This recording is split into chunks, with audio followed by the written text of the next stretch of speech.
म्हणजे ज्या वेळेला मंत्रिपदाची वेळ आली, तुम्हाला समजणं पण गरजेचं आहे. चूक तर झाली, बालाजी मगाशी बोलला, तो नेपकिन काकेत मारून जे काय सांगितलं काही वस्तू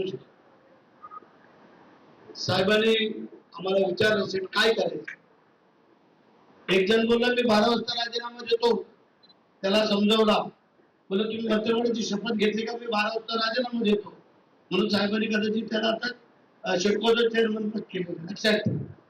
त्यानंतर एक किस्सा तर एवढा मोठा आहे, लढा सांगायला पाहिजे, कळायला पाहिजे.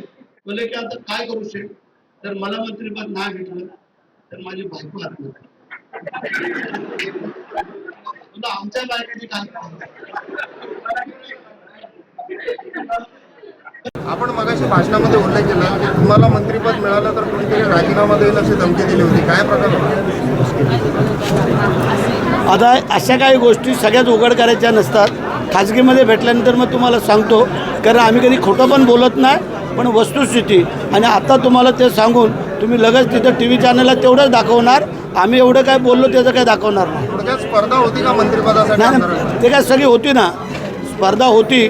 परंतु आता मंत्रिपदं किती आणि देणार किती लोकांना, त्याच्यावरून आम्ही काही समजदार मंडळी होतो. मग बालाजी असेल, मी असेल, अन्य काय आमचे सहकारी असतील, आम्ही समजून गेलो, आम्ही थांबलो. म्हणून आमचं काही नुकसान झालेलं नाही आहे. मी सांगितलं ना, सगळ्यात जास्त निधी आणण्याचं काम आम्ही दोन्ही आमदारांनी केलेलं आहे. ते तुम्हाला आम्ही लिस्ट देऊ.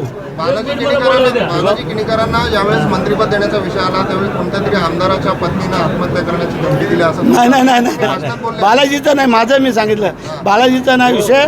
बालाजीने त्याला काय उत्तर दिलं असतं. पण एक सांगतो, प्रत्येकाला भावना असतात, मन असतं.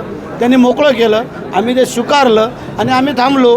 बोलो मंत्रिपदासाठी तुझं कुटुंब उद्ध्वस्त होण्यापेक्षा तुझं कुटुंब वाचू दे. भरत शेठ नाही मंत्री झाला तरी चालेल.